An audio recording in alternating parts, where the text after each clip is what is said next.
In this lesson, we're going to be talking about persuasive speaking, and we're going to start out by talking about arguments and reasoning. What persuasion actually is it's the process of influencing, changing, or reinforcing your listeners' ideas, attitudes, beliefs, or behaviors. There's a lot of persuasive speaking that's going on, especially during campaign seasons, because different candidates for various offices are trying to convince you to vote for them.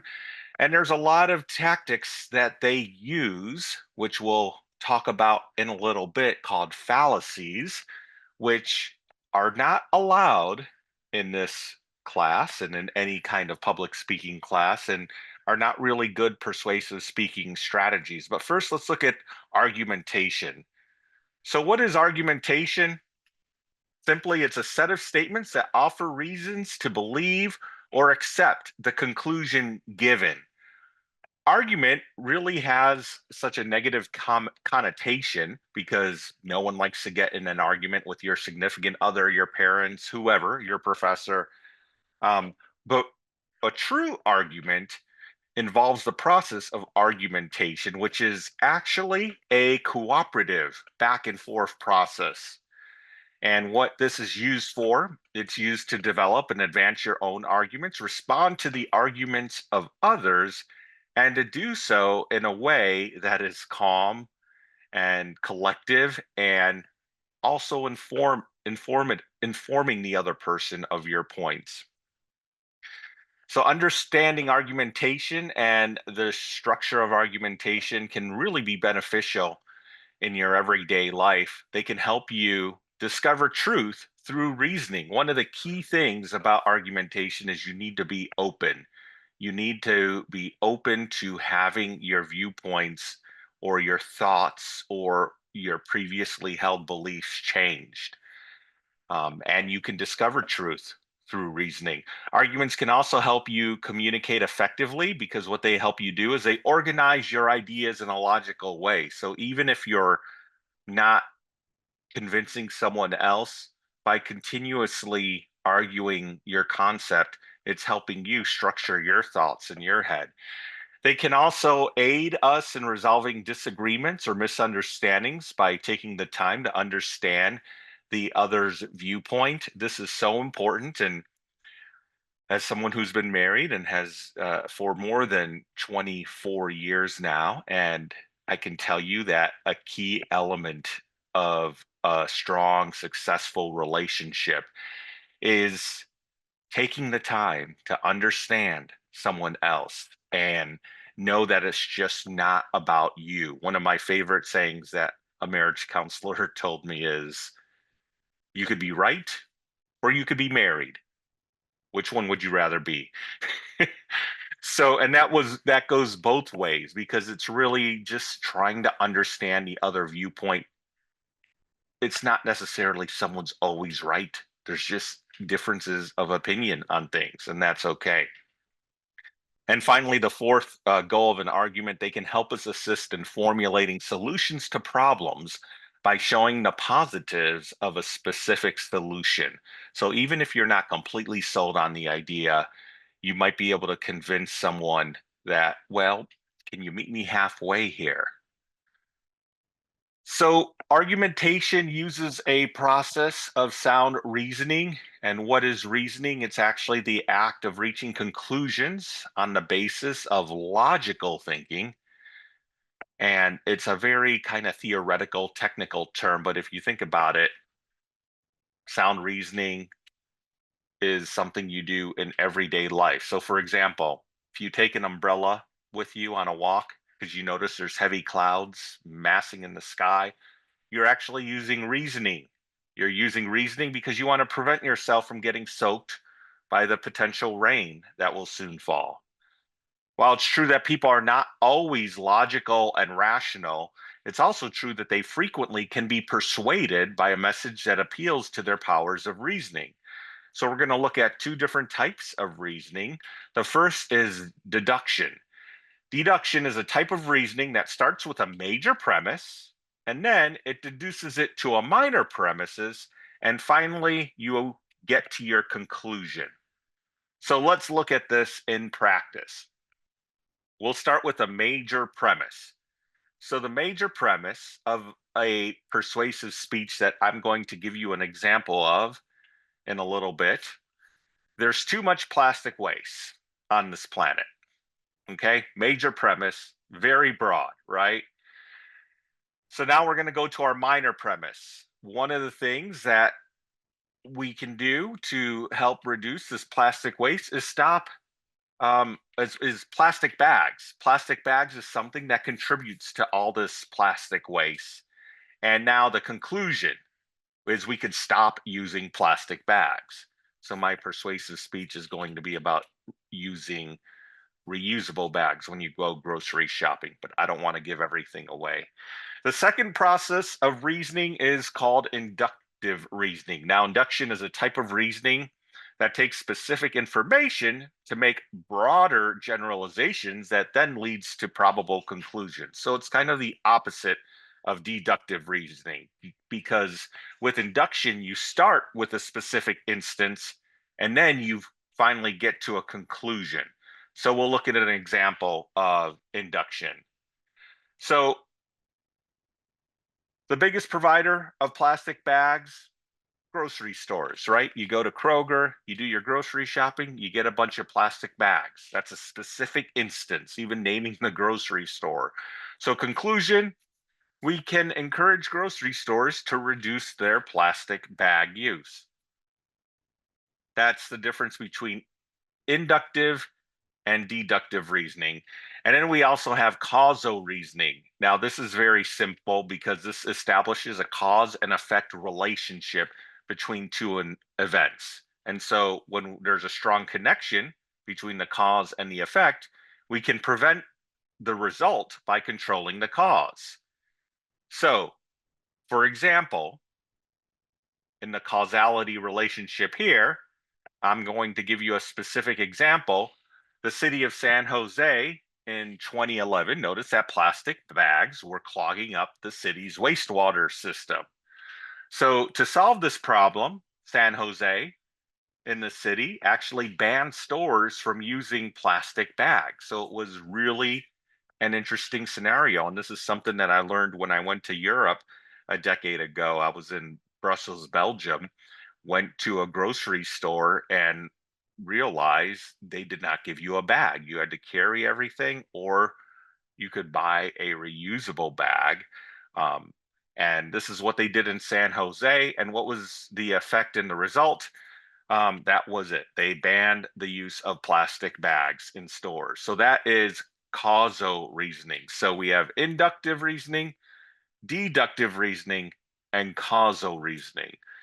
Right now, I want to take a break and let you watch a brief persuasive speech. This was a TED Talk given in 2017 about a topic many may agree with here, why school should start later for teens.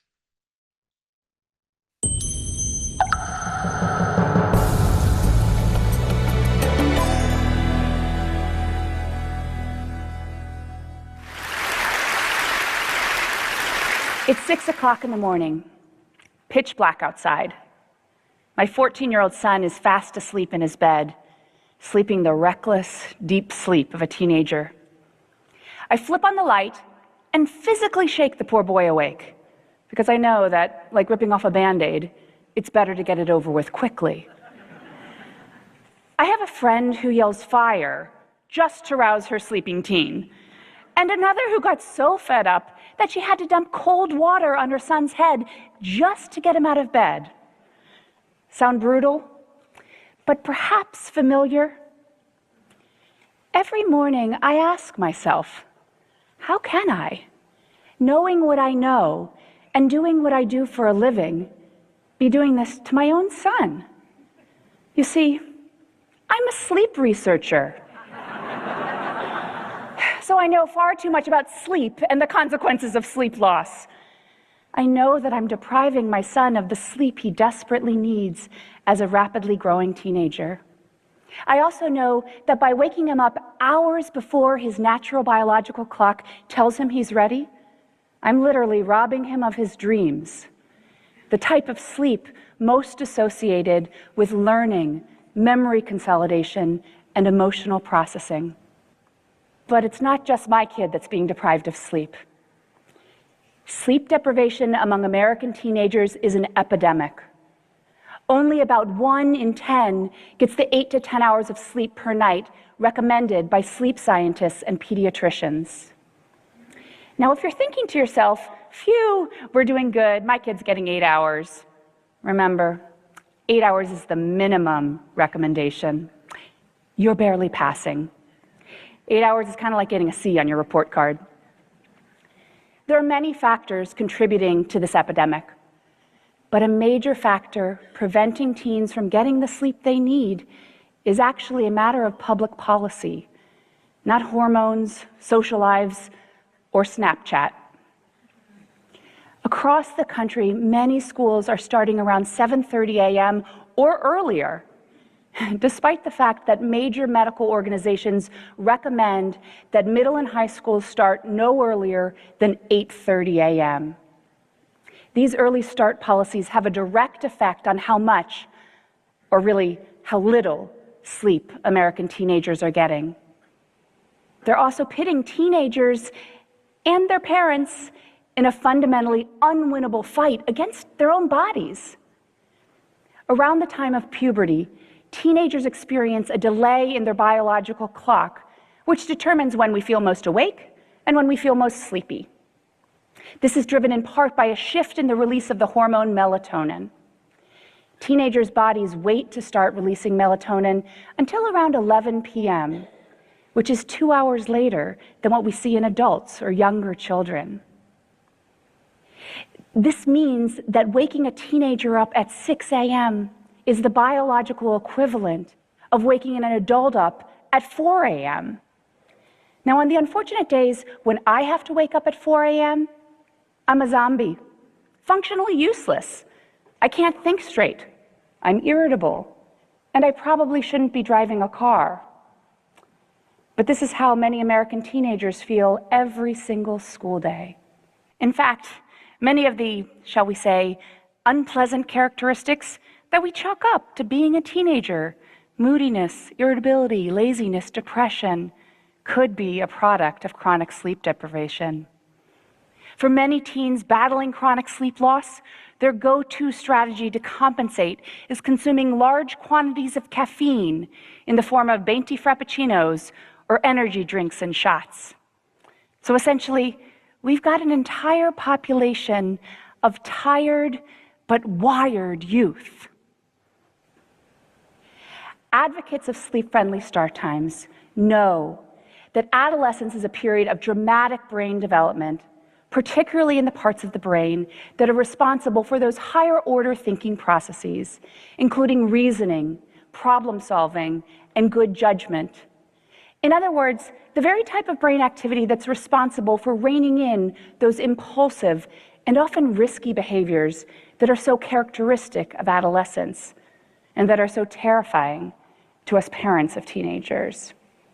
They know that, like the rest of us, when teenagers don't get the sleep they need, their brains, their bodies, and behavior suffer, with both immediate and lasting effects. They can't concentrate. Their attention plummets. And many will even show behavioral signs that mimic ADHD. But the consequences of teen sleep loss go well beyond the classroom, sadly contributing to many of the mental health problems that skyrocket during adolescence, including substance use, depression, and suicide. In our work with teens from LA Unified School District, we found that teens with sleep problems were 55% more likely to have used alcohol in the past month. In another study with over 30,000 high school students, they found that for each hour of lost sleep, there was a 38% increase in feeling sad or hopeless, and a 58% increase in teen suicide attempts. And if that's not enough, teens who skimp out on sleep are at increased risk for a host of physical health problems that plague our country, including obesity, heart disease, and diabetes. Then there's the risk of putting a sleep-deprived teen with a newly minted driver's license behind the wheel. Studies have shown that getting 5 hours or less of sleep per night is the equivalent of driving with a blood alcohol content above the legal limit.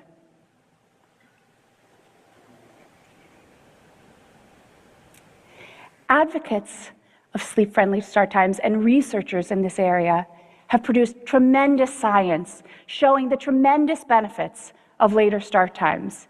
The findings are unequivocal, and as a sleep scientist, I rarely get to speak with that kind of certainty.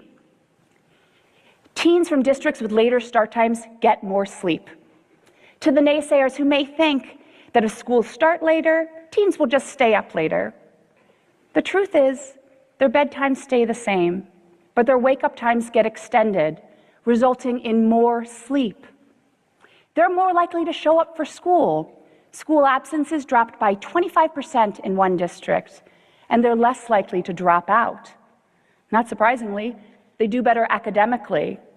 So this has real implications for reducing the achievement gap.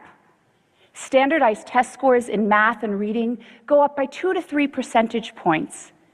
That's as powerful as reducing class sizes by 1/3 fewer students, or replacing a so-so teacher in the classroom with a truly outstanding one.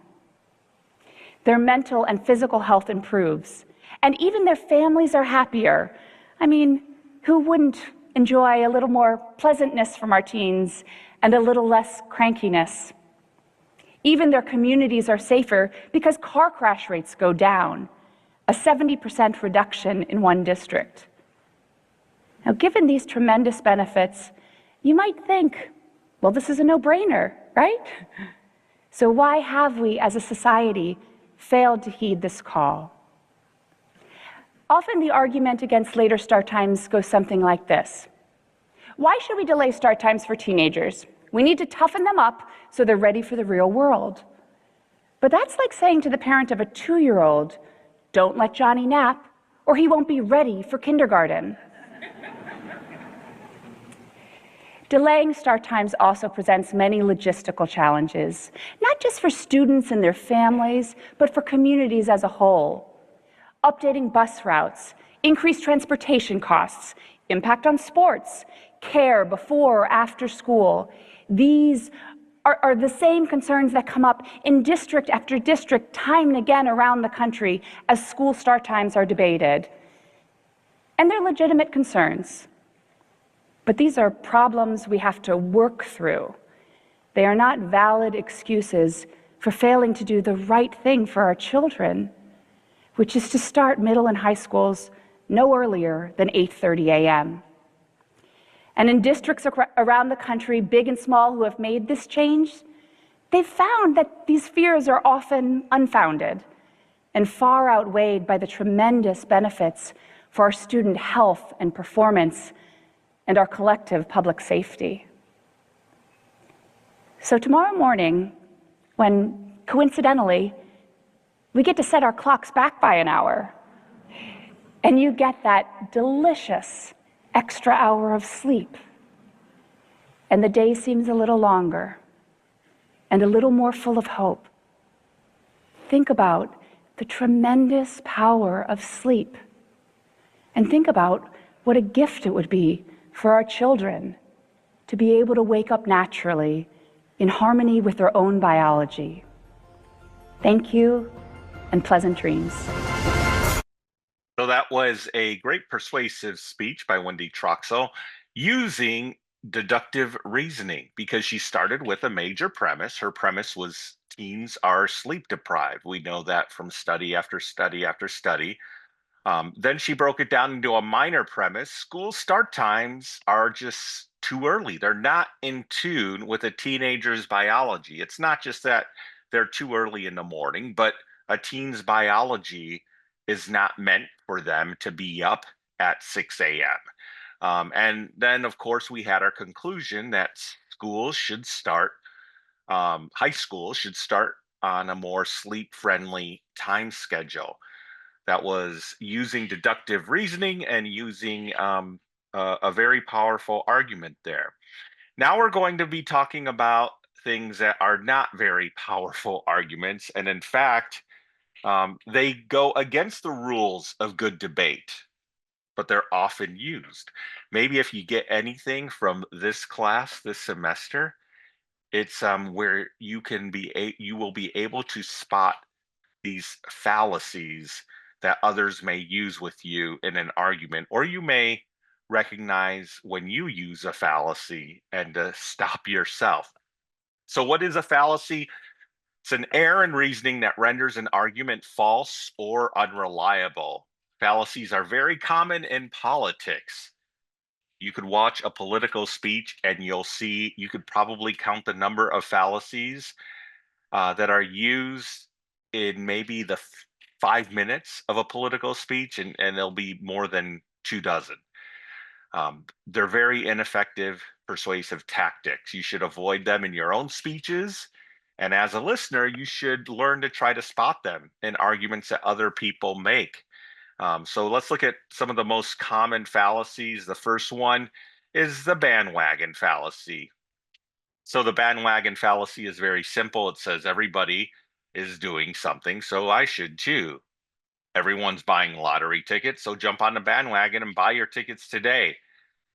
It's just a basic fallacy that thinks because something is popular, it must be wise and good. Then we have the hasty generalization fallacy. So, a hasty generalization is a conclusion that's reached on the basis of insufficient evidence. So, for example, say a person says, I knew a redheaded kid in third grade. He was always getting into fights on the playground. And I know these two redheads today that are easily angered. So, my conclusion is that redheads are quick tempered, angry people. So the generalization based on inadequate evidence, and it's too broad and sweeping uh, to be fair, rather. But we see this happen all the time. It happened recently in Athens, where a undocumented immigrant came and murdered a UGA student, and it started this hasty generalization that all undocumented immigrants are murderers, right? But that's a fallacy of reasoning.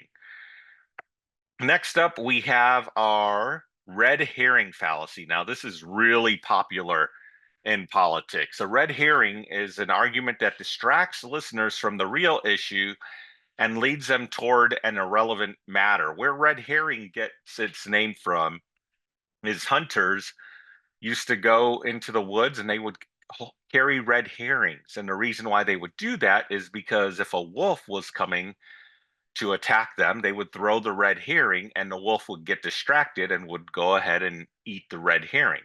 So it's frequently used in political debates. So, for example, in a legislature, maybe arguing for a specific type of law, maybe protecting the bald eagle. Okay. And the opponent might then say, well, how can we even think about birds when our most pressing problems are humans? We should take care of homeless people before we get worried about taking care of animals. Well, that is a red herring. You're distracting the person from their argument. You can do two things simultaneously, but just because you're arguing for one specific issue and someone tries to distract it and says, "Well, you don't care about this issue," it's a red herring argument. The next up, very often used in politics, attack on a person. It's when an opponent tries to discredit a person's argument by not discussing the merits of the argument and instead attacking the person. So we see this all the time. How can you believe anything this guy's saying? Just look at him. He wears old clothes. He's grubby looking. Probably hasn't taken a bath in a month, whatever it is. He's too old, whatever. It's an attack on a person, not an attack on the actual issues. The next fallacy we have is the false cause fallacy. This is when you assume that because two events occur close together, they are related as cause and effect. So, for example, a person says, this season, our soccer team has lost every game when our players wore blue socks. So we will no longer wear blue socks to games. I talked earlier about this in the semester, how the phrase correlation does not equal causation. Just because two things are related or things happen at the same time does not mean that one causes the other. That's the false cause fallacy. Another fallacy is building on an assumption. What this means is you're taking an opinion and acting as if it's an established fact that everyone agrees on. So, for example, a person says, since a dog is the best pet for a child, we should make sure that every child in our society has a dog. That's an assumption. There's no actual established fact that says the dog is a best pet for a child. That's someone's opinion, but then they're turning that opinion and building their argument on that opinion. Then we have the false analogy fallacy. Here again, very popular in politics. False analogy, you make the mistake of assuming that because two things are alike in minor ways, they are also alike in major ways. So, for example, if someone says, hey, how can we can put an astronaut on the moon, but we can't find a cure for the common cold. Well, yeah, okay, these two issues do involve science and they involve research, but going to the moon, very different type of science. It's a matter of technology. Finding a cure for the common cold, it's a very different type of science. It's a complex biological process studying people.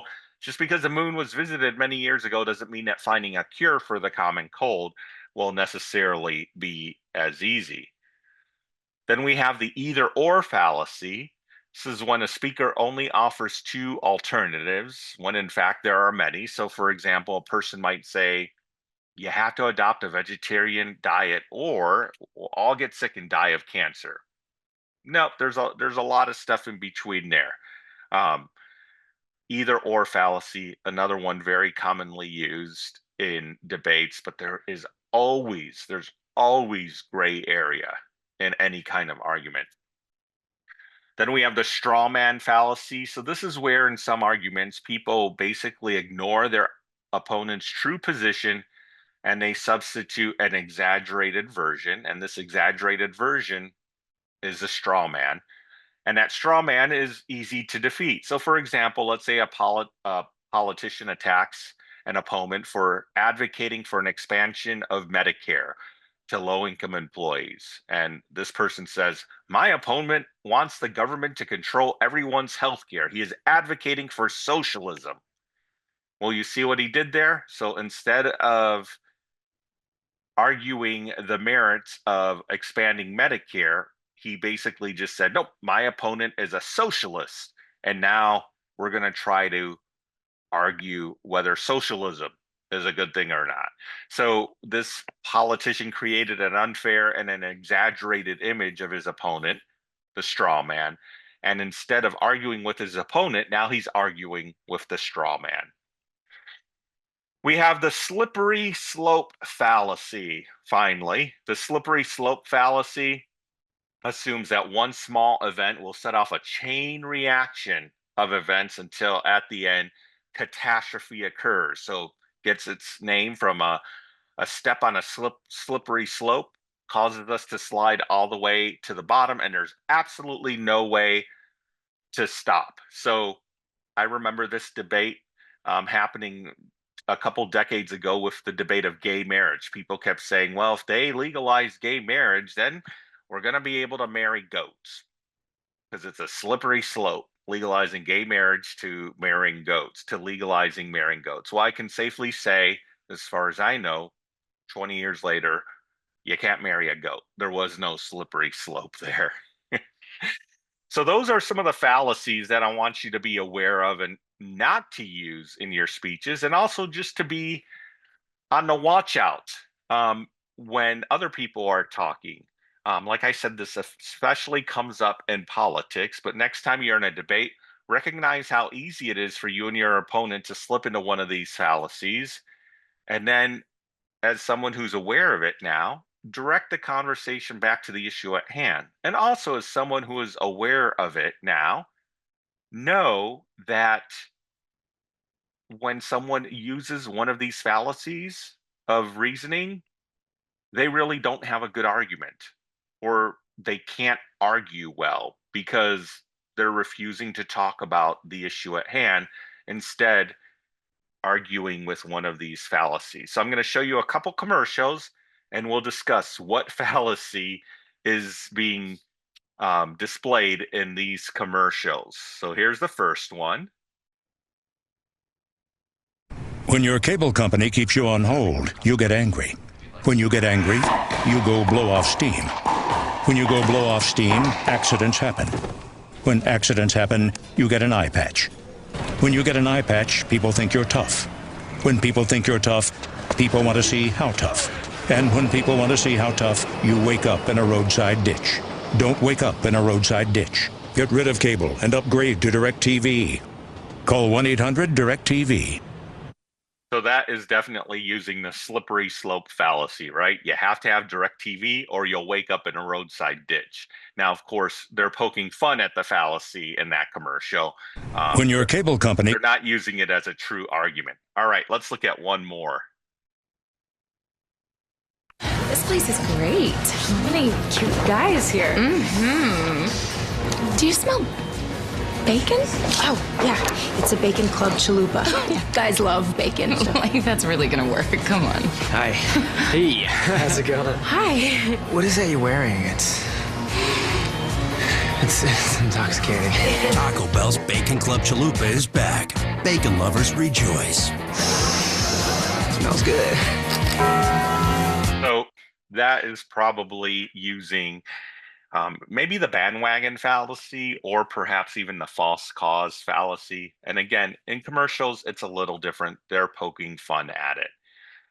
So we talked about argumentation, learning some of the different styles of reasoning, and also learning about fallacies and why not to use them. Next up, we're going to be discussing more about the persuasive speeches you're going to give. Let's talk about persuasive speaking, and your final speech of the semester will be to give a persuasive speech. What is persuasion? Persuasion and persuasive speaking is not deceptive. You're not trying to make up facts or stretch the truth to prove a point. And it's also not coercive. We're not trying to force people to believe our viewpoint. True persuasion allows both the speaker and the audience to willingly be on the same team to advance the goals of the message, instead of the audience feeling submissively forced to comply to what you're talking about. So in persuasive speaking, you have three goals. The first goal is you want to win over your listeners. You got to present or look at this as an opportunity to try to win over your listeners, to become closer to your viewpoint. It's a chance to demonstrate your thorough knowledge of a topic. You did this when you gave your informative speeches, same kind of thing. And also, as we talked about at the beginning of the semester, you want to maintain a high standard of ethical behavior throughout your speech. This is where you won't be using the argumentative fallacies we talked about earlier. You will be using solid research and anecdotes to back up your points. So when you have an audience and you give a persuasive speech, there are really 6 types of people that you will be giving your speech to. First, you'll have people who are unaware of the issue. So for these type of people, you really need to teach them a little bit about your issue. Then you might have people who are aware of the issue but are opposed to your view. So for these type of people, you don't have to do so much about educating them about the issue, but informing them why your way is the better way for everyone. Then you'll have people who are aware of the issue, but they just don't care. So for them, you have to figure out a way to get them motivated. You have people who are informed and interested, but they are neutral on your view. Again, these people, it's all about motivation and getting them encouraged. The easiest type of people are these last two: people who are convinced of your view and people who are ready to take action. So these type of people when you give your speech, these people, they just need that motivation. They just need you to really tell them specific steps that they can do to take action and just that encouragement to go. Now, this is all very simple. When you give a speech, you're not necessarily always going to have people in number 3 or number 6, right? Maybe the only time you might have them is if you're attending a political rally, for example, on a for a specific candidate. Well, you would assume that everyone at that rally would be supportive of that candidate. So, in a speech like that, you're giving a talk to a bunch of number 6s, right? But for class purposes, and most of the time when you give a persuasive speech, you're going to have a mix of people, maybe from 1 to 4. And so you have to work in a little bit of knowledge, a little bit of education about the topic, but not too much, because you want to make sure you stay focused on persuading your audience and not just giving them information. So there's 2 psychological traits to explore when you're developing a persuasive speech. The first one, cognitive dissonance. What is cognitive dissonance? This is when listeners are exposed to inconsistencies in their opinions or beliefs.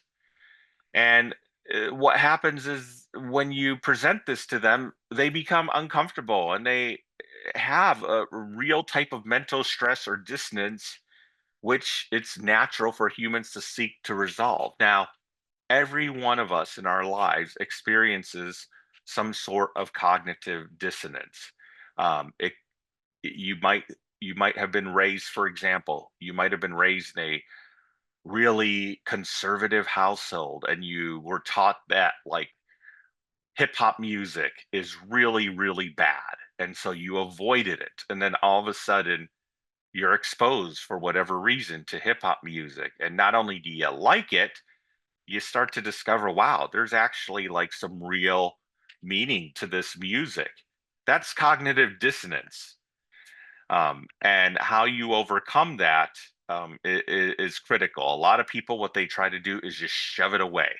They try to avoid that uncomfortable feeling, and they stick to their ignorance. But as humans, we're supposed to evolve, and so when you experience cognitive dissonance, it could either reinforce your values or um, it can open your mind to change.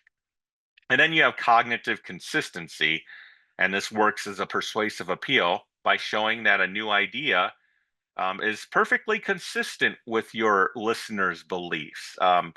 This was used politically several years ago when it was a certain presidential candidate was trying to persuade people to be okay with um, affordable birth control options. And now, if you want birth control pills, it's free with insurance. And part of the way that they tried to convince Republicans to go along with this is to say, hey, if people have more access to affordable birth control, it's going to reduce the number of abortions. And in fact, it actually did. So they use this cognitive consistency debate to try to encourage people who might not be for free birth control to be supportive of it. So there are several classical appeals of persuasion. We have pathos, ethos, and logos, and right in between is the sweet spot. I'm just going to go over these briefly. Ethos is the mode of persuasion that uses your expertise and experience related to the topic. Also uses your personal character, your association with the established experts on the topic, and you'll use all this, it's all your very personal stuff to try to alter the audience's perception. It's about getting the audience to like and trust you. Pathos is the mode of persuasion that uses the audience's emotions to help persuade. We see this when we see those famous commercials that want you to donate to help um, the foster puppies and animals, definitely using pathos there. And logos uses logic. to try to persuade audiences. So the sweet spot is right there in the middle.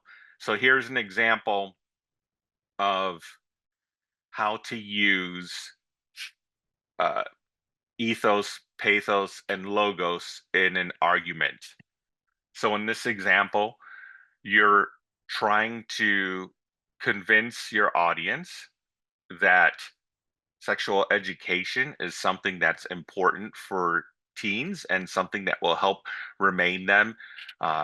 them remain safe and focused. So using ethos, you might say, well, if you are a doctor, but if it was a doctor presenting this argument, they might say, hey, I'm a doctor, take my word for it. Using pathos, you might try to appeal to the emotion and say your sons and daughters are at risk of being exposed to the mortifying pain and illnesses that accompany STDs. And using logos, using logic, you might say sex education provides individuals with the knowledge they need concerning how these diseases are spread.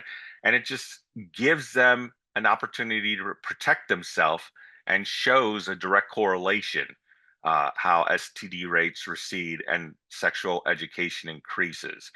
And there's the star right in the middle. As a parent of two high school children myself, I want to do everything in my power to make sure that they are safe and healthy even after they leave the loving protection my wife and I provide for them. As a physician, ethos, I have seen firsthand the profound damages that STDs can have on otherwise young and healthy bodies. The CDC uh, released a study last month that named high school sex education classes as the #1 variable in helping curb the transmission of STDs throughout college campuses, even outpacing the availability of free condoms and abstinence only education. So, there is an example of how you can use ethos, pathos, and logos together and combining that in an argument. Another source of persuasiveness in all human communication is credibility. Before listeners can accept your ideas, they'll want to know if you're someone they should listen to. Are you reliable? Are you competent? Are you trustworthy? Some speakers have credibility because of their status and level of experience. So, a judge, for example, has high credibility when she talks about legal issues. Obviously, you can't be an expert on all subjects, but you can borrow credibility by getting information from experts through your research and citing that research on your slides. When you make an assertion in a speech, it's not enough to say, trust me on this, or I know I'm right. You have to show evidence or proof. In a speech, evidence is presented in the form of support material, such as examples, statistics, testimony from experts. In a speech, an audience will not believe a speaker's evidence unless it is accurate, up to date, and realistic. So, for example, if you're trying to persuade your audience to adopt a new diet fad, your audience will expect you to provide them with the recent medical studies that demonstrate the diet's success, as well as realistic expectations of the diet. Persuasive speeches, when we look at them, we can think of them in two ways um, that we're going to focus on in this class specifically. Um, Two objectives in giving a persuasive speech. You're either going to give a speech to influence thinking, or you're going to give a speech to motivate action. Sometimes these categories can overlap. For example, you have to influence thinking before you can motivate action, but mainly your speech is going to do one of these two things. And on your outline for your persuasive speech, I want you to tell me whether your speech is to influence thinking or is it to motivate action. So I'll give you an example. For a speech to influence thinking, here's a sample purpose statement. My goal is to convince my audience that plastic bags should be banned in grocery stores. Okay. For a speech to motivate action, what I'm doing is I'm trying to encourage my listener to either start a behavior, continue a behavior, or stop a behavior. So if I were to give that plastic bag speech and it was to motivate action, my sample purpose statement might be, I'm trying to persuade my audience to use reusable bags when grocery shopping. You see the difference there? So the speech to influence thinking, I'm trying to say plastic bags should be banned in grocery stores. So I'm trying to get you to think that certain way. Motivate action, it's putting the action in your hands, the steps in your hands. Use reusable shopping bags. Here's another example. When a speech to motivate action, you're looking for a precise action, you're looking to get a response, and the important thing is you don't want to pressure listeners. So if you're giving a speech on donating blood, you might tell them specifically where they can donate blood. The American Red Cross, Blood Connection is doing a drive wherever. So as you get into your persuasive speech preparation, once you know whether you're going to give a speech to influence thinking or a speech to motivate action, then you need to organize your speech. And again, in your outline, I'm going to want you to tell me how you are organizing your speech. 4 different ways you can organize it: a motivated sequence, a problem solution pattern, a statement of reasons pattern, or a comparative advantages pattern. Now let's look at these more specifically. So the motivated sequence is a pattern that's useful when you're trying to sell a product or service, or when you want to mobilize your audience to take a specific action. So there's 5 steps. The first step is attention. You're grabbing the audience's attention at the beginning of your speech in your introduction. The need, you're showing your audience that there's a serious problem that needs action. Satisfaction, you can satisfy the need by presenting a solution and show how your solution works. Visualization, this is where you paint a picture of your results. Your scenario can be positive. You can help listeners visualize the good things that will happen when your solution is put into effect, or it can be negative. It shows them the bad results if your solution is rejected. And then most importantly, there's the action. You're requesting action from listeners. Be specific, whether you're asking them to write a letter, sign a petition, or to incorporate a change in their lives, you need it to be specific. So briefly, let's look at a motivated sequence example. So one student used this example of using the motivated sequence to tell people in a persuasive speech the importance of vegetables, washing their vegetables and fruits. So speaker opened by saying, food poisoning is a serious illness that can send you to the hospital, and some cases even kill you. Bam, we got your attention, right? You definitely want to pay attention now. So for the need step, the speaker then says each year in the United States, food poisoning causes 82 million illnesses, more than 300,000 hospitalizations, and 6,000 deaths, according to the CDC. And the major culprit, tainted fruits and vegetables. Strawberries are actually the worst. The contaminants are primarily bacteria that come from fertilizers and irrigation water.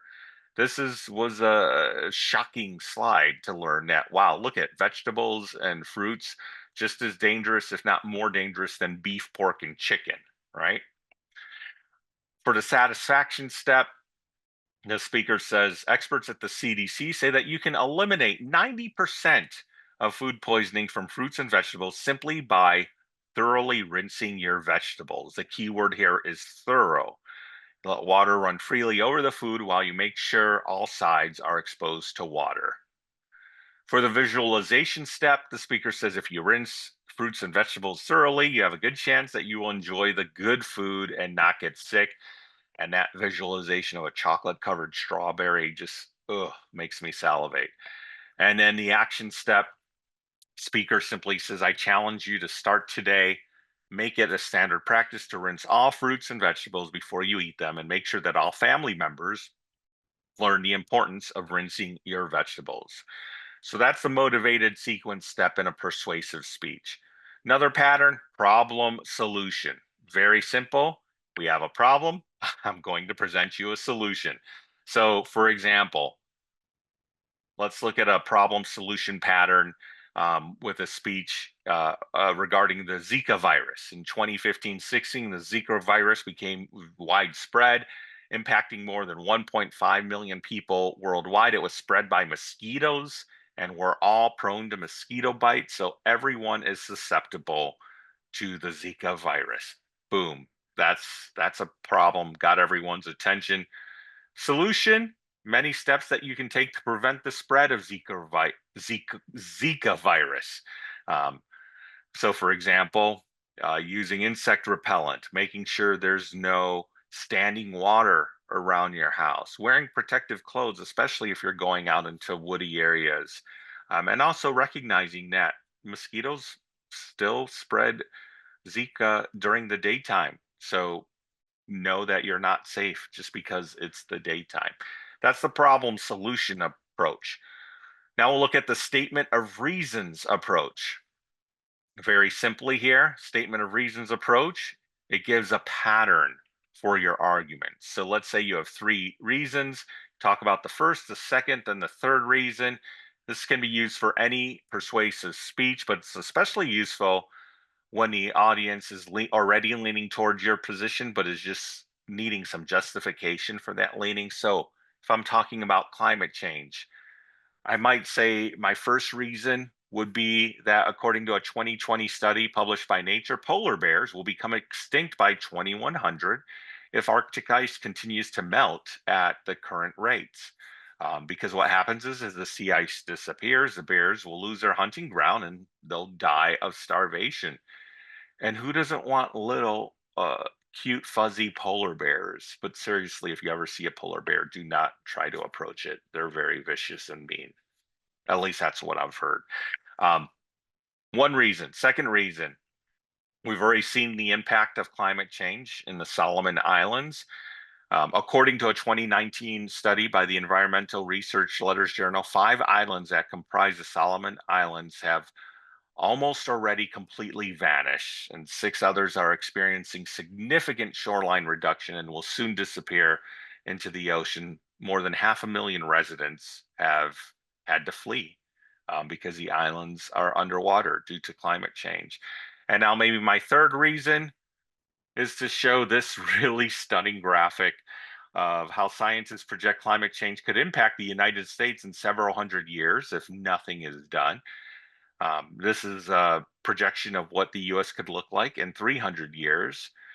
More immediately, the National Oceanic and Atmospheric Administration predicts that sea levels will rise by 10 to 12 feet in the next 80 years. This is within your lifetime, perhaps. So, what will happen with that? Cities that are already below sea level, like New Orleans, and places surrounded by water, like the state of Florida and New York City, will likely lose a third of its land just in 80 years, impacting millions of residents. Statement of reasons. I'm going to give you 1, 2, 3 reasons why you should be concerned about climate change.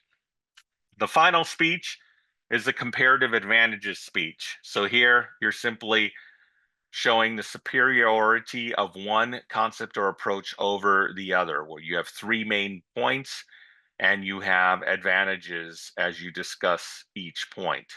So I might talk about a speech on dog adoption, and the first advantage of adopting a dog, a shelter pet, rather than buying one, is you can save a life, right? Because if these puppies, if these dogs don't get adopted, a lot of them are put down.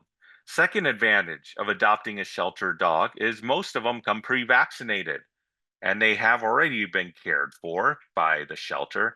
So that first veterinarian visit won't be as expensive as if you bought a pet from a pet store. And the third advantage, perhaps, the unlimited and unconditional love your new pet will show you. So that's the comparative advantages type of speech.